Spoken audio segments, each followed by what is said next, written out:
Godzilla vs. Megalon, here we go.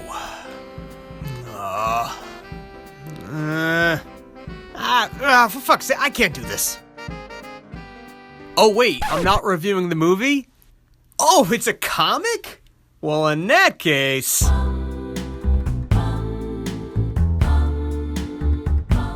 The Godzilla vs. Megalon movie came to American theaters in 1976, courtesy of CinemaShares International Distribution Corporation.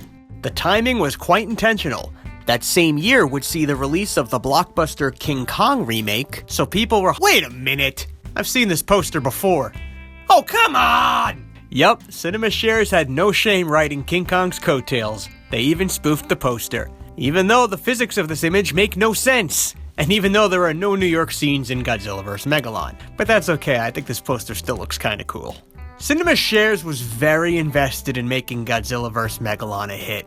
And as part of their publicity campaign, they gave away a free Godzilla comic to theatergoers. And I have a copy of that comic, motherfucker! It's not in the best shape, so it didn't cost me an arm and a leg, thank God. As you can see, this is just 4 pages, no covers, and it's made on newsprint. So why is this cheap movie theater giveaway so special? This is the very first licensed Godzilla comic in America.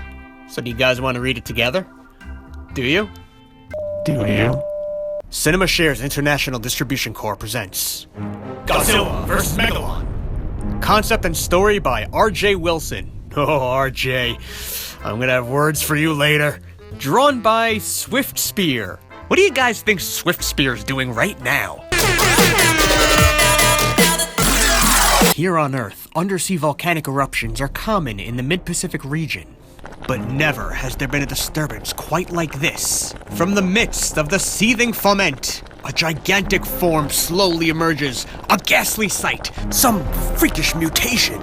The colossal, hellspawn misanthropoid fearfully known as Megalon. And we are now 1/4 finished with the comic book. So the art's pretty cool. I like how in this picture you can kind of see the streaks of the magic markers they use to color this panel. And this shot here looks like he just colored a still from the movie. On a pair of blistered wings, Megalon takes to the sky, en route to the nearest civilized shore. For only there can he sate his energy hunger. The combined power of man's most advanced technology is no match for Megalon. Heedless, Megalon takes what he wants, oblivious to the pandemonium he creates. We are now halfway through the comic book.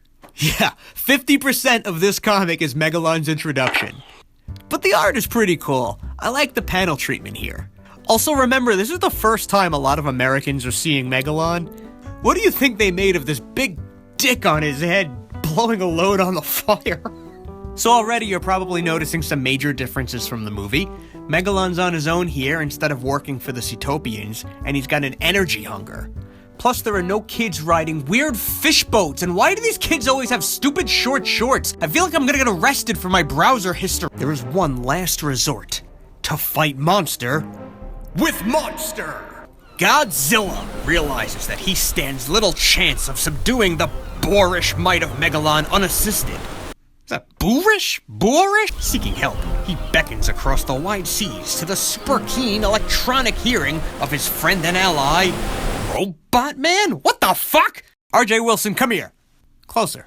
Come closer. Fuck you! I guess Toho forgot to tell the American distributors some keen details. Or maybe us Americans just didn't do our homework. And why does Robot Man look like he's having a heart attack? And why is Godzilla chilling on a cliff? How does he know he has to stop Megalon? How did he meet Robot Man? Also, Swift Spear, your art's starting to slip now. Come on, buddy. By now, Megalon has acquired a partner in crime, the fiendish Bo Rodan. It fucking says Bo Rodan.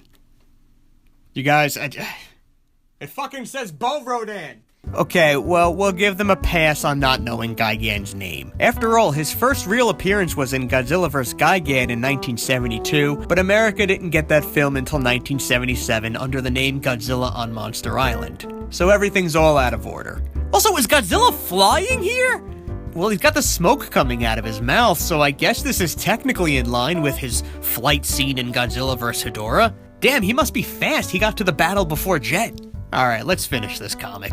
But Robot Man arrives just in time. What's happening back there? The tide of the battle is turned. Remember, when the fight is monster against monster, the outcome is irrelevant. Because good will always triumph over evil. The end.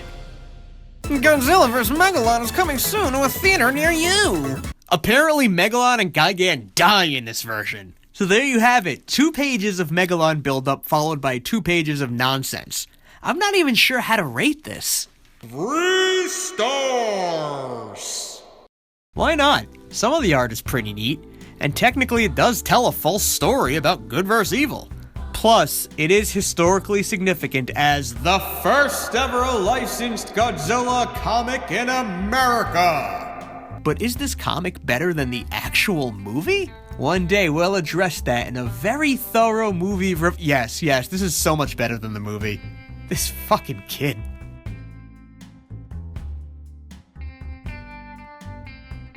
All jokes aside, I actually have a very soft spot for Godzilla vs. Megalon, as it's the first Godzilla movie I ever saw. Not in theaters.